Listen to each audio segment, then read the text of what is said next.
जरांगे कधी हॉस्पिटलमध्ये तर कधी अंतरवली सराटीत, या सर्व गोष्टी त्यांचे नाटक आहे. हे सर्व महाराष्ट्राला लक्षात आलं आहे. आता नोकर भरती असून त्यात देखील मराठ्यांना आरक्षणाच्या नोकऱ्या देण्यासाठी GR निघाला आहे. हे सर्व करून देखील जरांगे ऐकत नसून मारुतीचे शेपूट वाढत चालत असल्याची प्रतिक्रिया मंत्री छगन भुजबळ यांनी आज येवला दौऱ्यावर आले असताना दिली.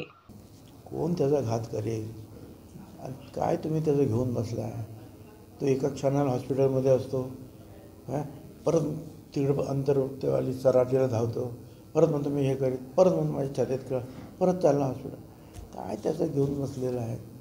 काय तर झालं आता त्याचं सगळं ते नाटक जे आहे हे सगळ्या महाराष्ट्राच्या लक्षात आलेलं आहे, सर्व समाजाच्या लक्षात आलेलं आहे आणि सर्व जे राज्यकर्ते जे आहे त्यांच्या लक्षात आलेलं आहे की आपण सगळं केलं, मराठा समाजाला वेगळं आरक्षण दिलं, सगळं काय केलं, बिंदू नामावलीसुद्धा ठरवून आता जे काही भरती आहे, नोकर भरती आहे सरकारी मोठ्या प्रमाणावर आहे, त्याच्यामध्ये सुद्धा मराठा आरक्षणाच्या माध्यमातून नोकऱ्या देण्याचं GR निघाले.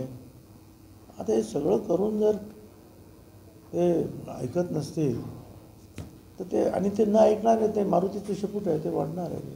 काय केलं तरी चालूच आहे. एक प्रसिद्धीची सुद्धा एक नशा चढते आणि ती कधीच तेवढी प्रसिद्धी न पाहिलेल्या लोकांना ती अधिक चढते.